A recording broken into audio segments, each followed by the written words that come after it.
वो कारोबार जिनके साथ करते रहे उसमें इंडिया भी शामिल है। तो इंसान फिर डर जाता है कि व्हाट इज गोइंग ऑन। जो मेन जिनका इसमें किरदार था वो 3 जर्नल्स हैं, उनको उन्होंने दे दी क्लीन चिट का। इनका तो कोई कसूर नहीं है। आवाज नहीं आ रही क्या? आपको तो नहीं है? मुझे आवाज नहीं, आपको आवाज आ रही है? मुझे आवाज नहीं आ रही। जय हिंद दोस्तों, मोदी देश में आपका स्वागत है। दोस्तों, आपको याद होगा कि पैनामा पेपर्स आई थी जिसमें उन लोगों के नाम थे जिन्होंने ऑफशोर्स कंपनीज बनाई थी अपने सरकारों से पैसे छुपाने के लिए। तो उसके बाद अब पेंडोरा पेपर्स आए हैं और इसमें उन लोगों के नाम है पैनामा पेपर्स की तरह जिन्होंने ऑफशोर्स कंपनीज बनाई है टैक्स के पैसे छुपाने के लिए। तो इसमें पाकिस्तानी जनरल्स के नाम भी आ गए हैं और इन पेपरों में उनका इंडिया से बिजनेस कनेक्शन भी साबित हो गया है। तो ये सुनने के बाद पाकिस्तानी एंकर को सुनना बंद हो गया और कहने लगा कि मुझे कुछ सुनाई नहीं दे रहा। तो इससे पता चलता है कि पाकिस्तानी आर्मी जनरल से पाकिस्तानी मीडिया कितना डरता है कि पाकिस्तानी एंकर्स को उसके बाद सुनना ही बंद हो गया। दोस्तों, ये वीडियो बहुत ही मजेदार है तो इसे आप पूरा जरूर देखिएगा। तो चलिए और इंतजार न करके वीडियो देखते हैं। पाक आर्मी के साबिक जर्नैलों की जानिब से भी ऑफशोर कंपनीज के जरिए कीमती फ्लैट्स की खरीदारी का इंकशाफ। और जर्नैल सिर्फ ये नहीं कि 5 जो है जर्नैल इसके अंदर आए हुए हैं, छोटे नहीं जर्नैल। और मैं इसलिए भी डर गया हूँ कि हमारे वॉर हीरो रहे हुए हैं नादिर परवेज साहब, लेफ्टिनेंट कर्नल जो है, और उनके भाई टीपी की वजह से गवर्नमेंट गई तो, और वो जब उनके सुनते हैं उनका नाम आता है और नाम के अंदर ये है कि वो बीच में मशीनरी और वो ड्रग जो है ना आर्म्स डीलर्स के नाम बीच में आ रहे हैं और जिनको वो कारोबार जिनके साथ करते रहे उसमें इंडिया भी शामिल है।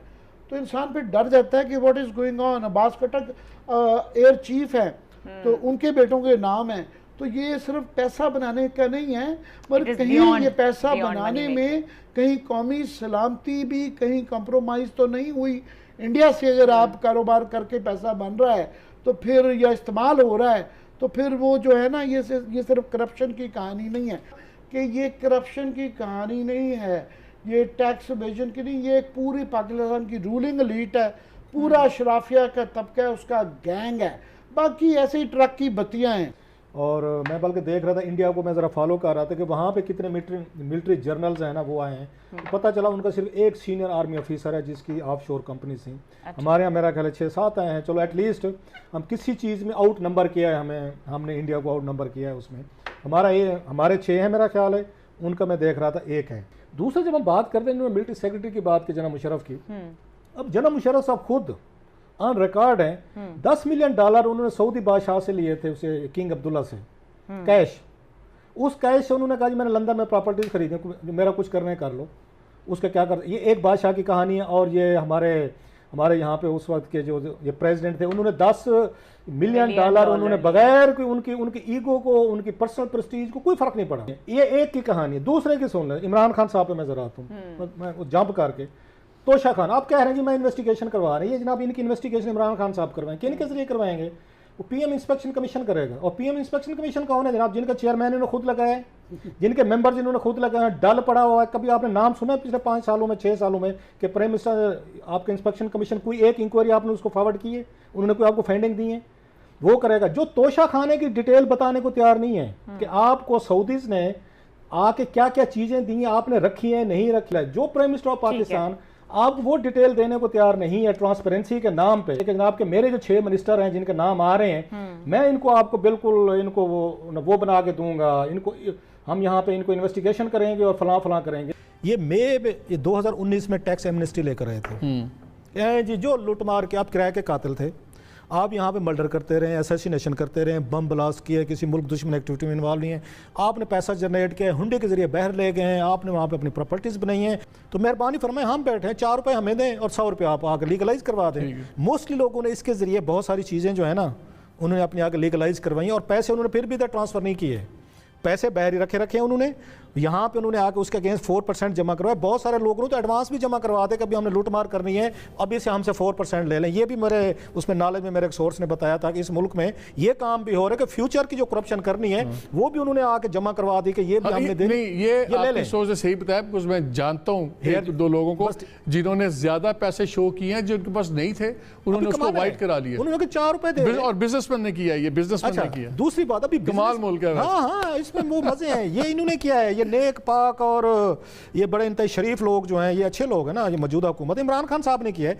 आप तो कहते थे कि ये टैक्स एमनेस्टी सबसे बड़ा फ्रॉड है, आते ही आपने सबसे बड़ा फ्रॉड खुद कर देगा। जिसने लूट मचाई है ना, नो इशू, हमें 4 रुपए दे दें अल्लाह के नाम पे, बाकी आप रख लें सारे। आपने इनकरेज किया उनको कि आए हैं और यहाँ लूट। बात सुने, आपने ब्रॉड शीट की बात की ना, थोड़ी सी लंबी बात है। यहाँ शेख अजमत सईद साहब को बनाया गया कि आप इसकी इन्वेस्टिगेशन करें। उन्होंने जो 3 उनके मेन लोग थे, जो मेन जिनका इसमें किरदार था, वो 3 जर्नल्स हैं इनके। जना अमजद थे, जना मुनीर हफीज़ थे, जना खालिद मकबूल थे, जिन्होंने मुआहदे भी किए, उन्होंने आके स्क्रैप भी किए, जिसको बाद में चैलेंज किया गया। उनको उन्होंने दे दी क्लीन चिट का, इनका तो कोई कसूर नहीं है। आवाज नहीं आ रही क्या? आपको तो नहीं है, मुझे आवाज आ रही है, मुझे आवाज नहीं आ रही। अपील भी फाइल नहीं की और आपने पैसे माफ कर दिए सारे।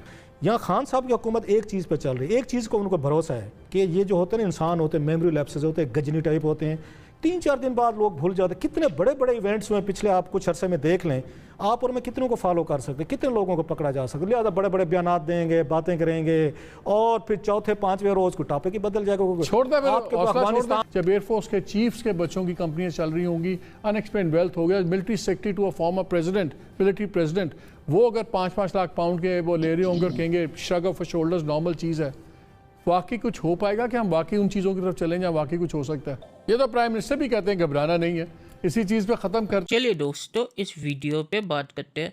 तो पाकिस्तानी आर्मी जनरल्स के ऑफशोर्स कंपनीज है, ये सुनकर मुझे कोई हैरानी नहीं होगी, क्योंकि यही जनरल है जो कनाडा में जाके घर खरीदते हैं पाकिस्तान में रिटायर होने के बाद। तो अगर उनके पास इतने पैसे हो कि कनाडा में घर खरीद सके, तो उनकी ऑफशोर कंपनी तो ज़रूर होगी। और पाकिस्तानी मीडिया जो कह रही है कि हमारे टॉप जनरल्स जिनके हवाले पाकिस्तानी सिक्योरिटी है, उनके ऑफशोर्स कंपनीज है, तो बाजवा ने पापा जॉन का पिस्सा कैसे बनाया था? तो बाजवा का करप्शन सामने आने के बाद भी ये कह रहे हैं कि टॉप जनरल जिनके हाथ में पाकिस्तान की सिक्योरिटी है, उनके तो ऑफशोर्स कंपनीज नहीं होनी चाहिए। बाजवा की ऑफशोर कंपनी है, बाजवा ने पापा जॉन के पिस्सा खरीदे, वो क्या उसने बिना करप्शन के खरीदे? वो पैसे बाजवा ने कैसे हासिल किए? तो पाकिस्तानी मीडिया को क्या लगता है कि बाजवा ने इतने सारे अमेरिका कनाडा में पापा जॉन के रेस्टोरेंट ईमानदारी के पैसे से खरीदा? तो पाकिस्तानी मीडिया भी छोटी छोटी चीज़ों पे हैरान हो जाता है, मतलब कि ऐसी चीज़ों पे जिसमें हैरानी होने की बात नहीं है। जैसे इमरान खान ने बोला मैं इस पर कार्रवाई करूँगा। इमरान खान की हिम्मत है किसी भी पाकिस्तानी जनरल पे इन्वेस्टिगेशन करने की या उनके ऊपर कार्रवाई करने की? इन्हीं जनरल्स ने इमरान खान को चुना है। उनके एक इशारे पे इमरान खान रास्ते पे पड़ा होगा और उनकी सरकार गिर जाएगी। तो इमरान खान जो कह रहा है कि मैं इस पे इन्वेस्टिगेशन करूँगा, तो वो इन्वेस्टिगेट ही करता रहेगा। आपको याद होगा पाकिस्तानी जर्नलिस्ट असद टूर के ऊपर हमला हुआ था, इमरान खान ने कहा था मैं उस पर इन्वेस्टिगेशन करूँगा। उसकी रिपोर्ट अभी तक नहीं आई, उसका सीसीटीवी भी मौजूद है, तब भी वो रिपोर्ट नहीं आई।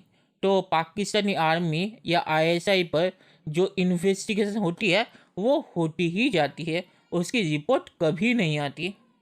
और पाक मीडिया ने सही कहा कि मुशर्रफ ने तो खुलेआम सऊदी अरब से पैसे लिए थे, तब उसे शर्म नहीं।